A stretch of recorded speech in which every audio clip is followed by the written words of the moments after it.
All right, so each and every week, you know what it is. Check this out, news. It goes down. I got my girl, Nikki Hoops Alexander. Hoops, what's good with you? What's going on? How you feeling today? You all right? Oh, I'm great. Blessed. Cannot complain. Man, well, how are you? I'm blessed. I'm feeling very good, man. Let's jump right into it. It's kind of interesting. I know you're a fan of music, as am I. And record labels are looking more and more like dinosaurs. As a matter of fact, certainly seeming kind of obsolete. They haven't kept up as music has evolved from CDs to streaming to concert tickets, merchandise, and so much more. Labels were initially meant to help the artist generate albums, fame, and money, but now anyone can record themselves, and that does not mean anyone will buy it. So the new labels are certainly tech-driven, and Steve Stout, I know a lot of people know Steve Stout's name. You remember he was the one when Diddy did You Can Hate Me Now and cleared all that. He was managing Nas at that time, and they had a bit of an altercation, to say the least. Bad boy, baby. Can't stop. Won't stop. Well, Steve Stout has raised money to the tune of $70 million from Alphabet to launch a new platform focused, combining analytics with hyper-targeted advertising, so that this is the new label. All right. So in this new deal, United Masters is ready to give musicians an alternative to the traditional exploitative record deals that used to be. And they're producing and distributing the music across the internet, splitting the royalties 50-50 while the artist retains the rights to the master recordings. So the question is, how will this impact the future of music, let alone TV and film? What do you think? Yeah, I mean, I think what he's doing, you have to keep innovation alive. And if he didn't do something, he had to switch it, because it's always out with the old and in with the new. And if you do not adapt, you're going to die. You know, and music comes, I mean, gosh, record labels, you think of Michael Jackson, you think of Mariah Carey. It's so... You have to adapt with it, or it's just not going to work. And everybody has their own platform now, so they don't need the middleman.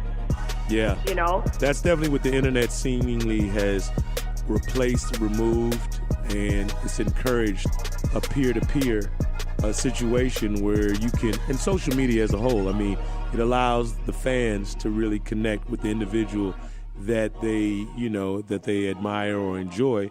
And, remember back in the day, they used to have fan clubs. That has been replaced by social media, right? So just like for you, people can access you directly, ask you questions, directly comment, or just engage the celebrity differently. So it's definitely very interesting. It's going to definitely change the way we look at things in a major way, because there seems to be a lot of money behind this. So it seems to make a whole lot of sense. Moving right along, the Church of Artificial Intelligence. Check this out. What? Sounds like something out of a sci-fi novel, but here's a new church for tech-minded folks. Way of the Future, WOTF, as they have abbreviated it, is very real. Now, according to them, it's about, and I quote, creating a peaceful and respectful transition of who is in charge of the planet from people to people plus machines. Man. I don't know, this is a little scary now. Is it time for a new religion? Man. And how has tech impacted everything else in our daily lives? Why not religion? What do you think, Hoop? Scary. It's so touchy. Don't act like the mark of the beast. Don't act like it's the mark of the beast just yet, Hoops. I'm not saying that. I mean, you listen.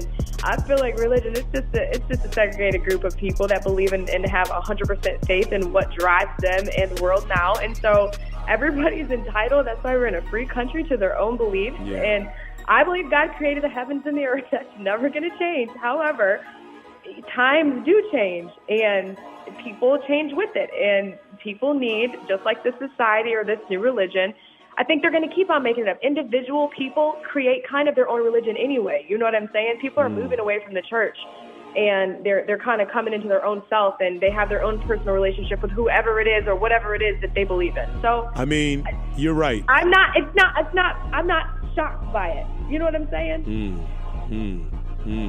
I don't know.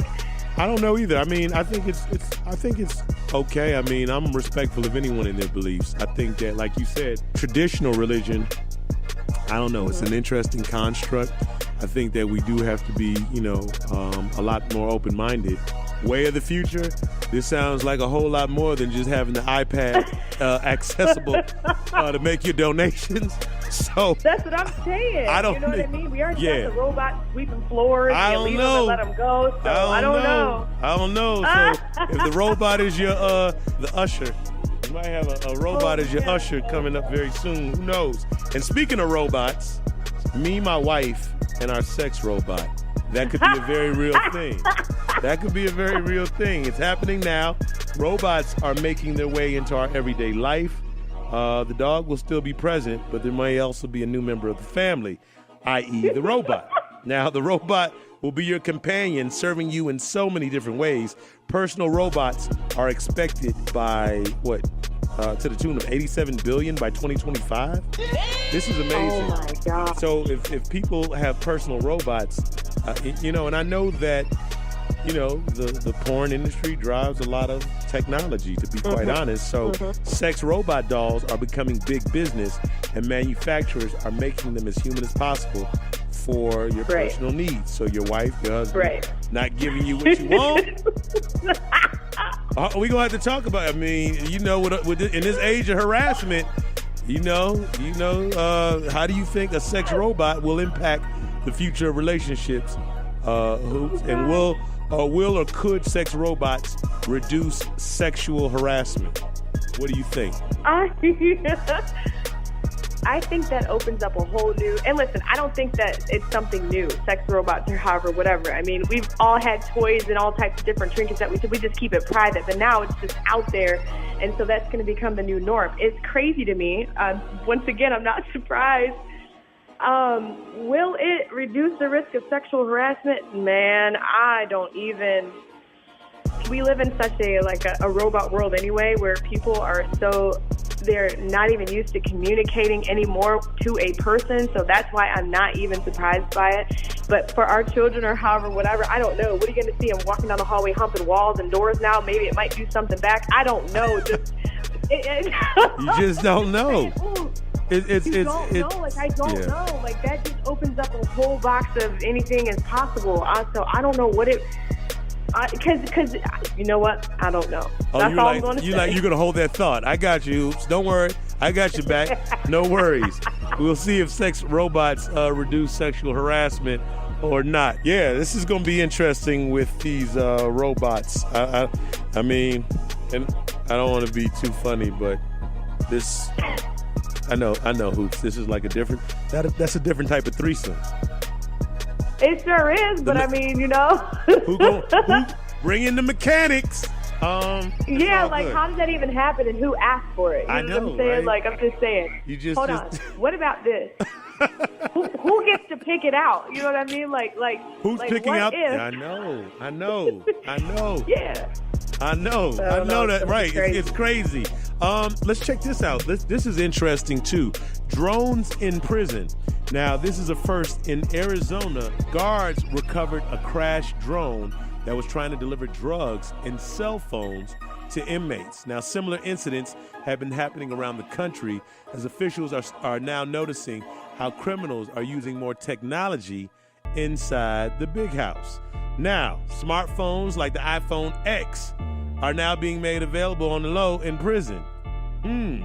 Wow. So, prison life 2.0, still connected to do crime, and you can't stop us, or you can't stop them. That's crazy. What do you think about that? I think that necessity is the mother of invention. I mean, think about it. This is the thing. They're sitting there for they're there. There's nothing else that they get to do, think about, besides getting better or getting what they want. You know what I'm saying? Like, they have access still to everything. I remember even just like when the shows that I did came out or whatever. Do you know how many jail letters I had and people saying that they were watching me? Even back then, there's TVs, there's libraries, there's access to get better, be better, and figure out how to operate from behind. I mean, and that's not old news. So now they're using drones. Now the government's going to have to find a way to protect airspace. I don't know. That's more money. What's going to happen? Who knows? I don't know. You know it's clever, but it's funny because drones seem to be everywhere, even if you were even in your personal space. I mean, if something's hovering over you and recording you, I mean, it just, I really see some regulation kicking in sooner than later, not just, obviously with this prison situation, but I think across the board, period. Yeah, airspace altogether. I mean, you airspace, can really get into a person's life and not know it. Absolutely. We're not just looking up at a robot. Yeah, that's so real. So we'll see. We'll keep our listeners, up to speed on all of this. Let me ask you this, Hoops. There's a report that says social media could be linked to the rise in teen suicide. Now, we know about cyberbullying and so much more, and obviously there's a lot of peer pressure and the desire to be popular. Social media can make or break individuals and make them do some of the unthinkable things. I mean, and you have been around in this space for a long time. What are your thoughts on that? Oh, I believe it 100%.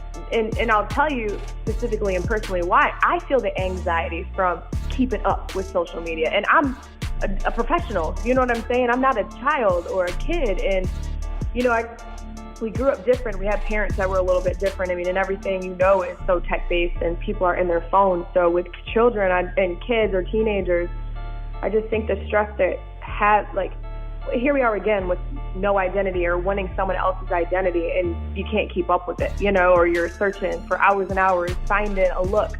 And then the crazier part is that you're getting almost judged for the way you look, because that's through likes.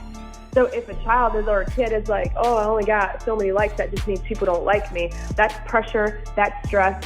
The definition of all of that is just all misconstrued. And I mean, and they're seeing the thousands and hundreds of thousands and millions of likes that the other girls are getting. So, I don't know. It's just, and then they're keeping the emotions in. When you're looking at a phone for however many hours and you're not communicating with another individual, like I said before, you're more prone to keeping everything internal. So you're really not going to work your problems out. I think that is the number one cause for depression and anxiety. And you know what I mean? And you just keep on getting on, and it just grows and grows and grows. So I think that is interesting. That's true. Yeah. It's kind of weird because so many people live in their phones in 2018 instead of, and I just find that need for that validation is like amazing. That people. Oh, it's incredible. Yeah. It's very, very strong. Yeah, it's very strong, man. So we'll what I'm saying, hopefully help to curb that whole circumstance. I know, like you said, cyberbullying has certainly been something we've seen so much of in the news as of late. And speaking of teens, absolutely. There's a new thing called, I guess, Juuling. It's the newest trend, and a lot of people probably have never heard of it, but a Juul is an e-cigarette, can be purchased at your local 7-Eleven or any local store. Juuling in the bathroom has gotten so intense that administrators are sending home emails warning parents about the dangers of e-cigarettes in general, and in particular about a brand called Juul, which makes sleek devices that are easily concealed and often mistaken for thumb drives. So, on that slick sheet, tech seems to redefine how teenagers will be teenagers, and there seems to always be something for everybody. So, I don't know. How would you parent your child? What if your child just said, I want to, I want one of these e-cigarettes? Oh, hell no! Well, I have a shock factor thing going on, you know what I'm saying? I've never had a child of my own, but I have I have 14 nephews and nieces. Good Lord, that's a lot. Okay, and I raised 5 younger sisters, so my shock factor goes to the extreme. So yes, what do we have available? It's called the website. It's called Google. So I get on there and show them the after effects, take them to the places and show them that this is what happens to you. People don't spend enough time. Absolutely. They get to see firsthand what happened. People, like in families now, they don't spend enough quality time with their kids. And I'm not judging anybody. I'm just saying we live in a fast-paced world. And so that's just, if I had kids, we're going right over to you so you can see exactly what happens. And this is the result and cause of what that cigarette does. And this, that, and keeps on going. You know what I mean? Put them in a situation. They're going to think twice about it. I don't know. What else do you do? We're going to rename you Nikki Scared Straight. Oh, Alexander. Nick Nasty, okay? Yeah, there Nick you Nice go. And Nick Nasty. Don't make me nasty. There you go. That's what it is, man. For all this news and so much more, you can go to checkthis.outnews.com or just hashtag CheckThisOutNews. Hey, Hoops, we appreciate you so much, and we're going to have a lot of fun.